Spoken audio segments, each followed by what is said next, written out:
We have basketball games tomorrow night. Yes, one of those games features the Rockets and the Lakers, who you might recall, watch the Zapruder tape here, got into a fight back in October across the street at Staples Center.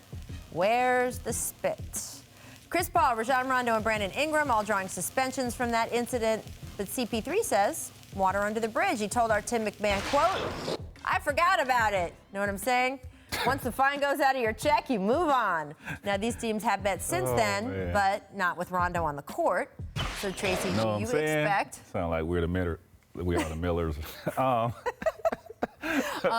What do you expect? Because, yes, Chris and Rondo, those are two of the strongest personalities in the NBA, most competitive guys in the NBA. Listen, if this was, beginning of the season and these guys met up, I think it'd be a little something there. But, considering that the Rockets are, trying to move up the charts in the Western Conference, the Lakers are trying to get into the playoff. They have more important things to really worry about. I don't buy that it'll be anything in this game. I think there'll be a chippiness factor. I mean, Lakers are under the gun every time they could take the court from here on out. This is serious. Yeah, absolutely. And look, every time Chris Paul comes back to Staples Center, there seems to be something going on. Yes, so, they had actual guards staged near, again, I know it's not a secret tunnel, it's just a back hallway, but they had extra people a couple games ago.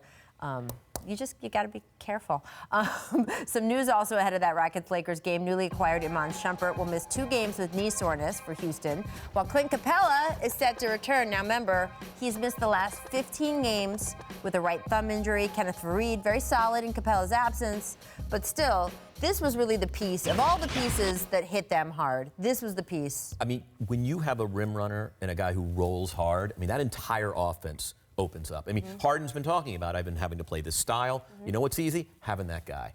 It just completely, they're a spread pick and roll team, and emphasis on the roll. And if there's no one doing that, it doesn't work. Well, James's outlet.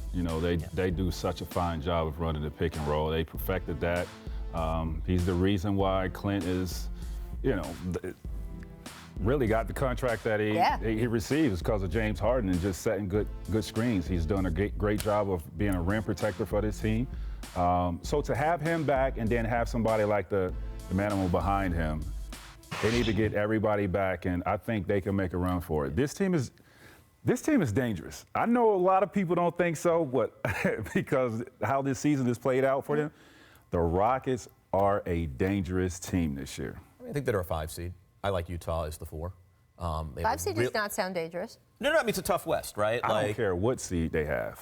You think they're the 5th best team in the West? I think they're going to be the 5th seed. Going into the playoffs, I agree with Tracy. They're dangerous. Think they're, But Utah has a really easy schedule down the stretch. They still have some home games at hand. Here's the thing. And also, Houston's been a bottom 5 defense, to his point. Capela, that's another thing. Here's the thing with Houston.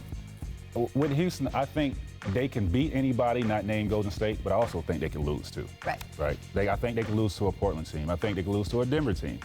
So. Well, a lot will depend on that man we're seeing right there, Chris Paul. Chris Paul, by the way, I keep people here saying, well, when Chris Paul's back. Chris Paul is back. He's been back for a while.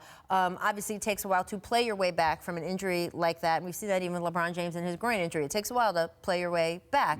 But I'm curious to see how far he gets back, because they will need him to be at that high level again, to Tracy's point about how dangerous they're going to be. And you know what? Their durability might be the X factor down the stretch. Yeah. Hope not. That part of the West is getting good. The Thunder coming, Denver's there. It's good.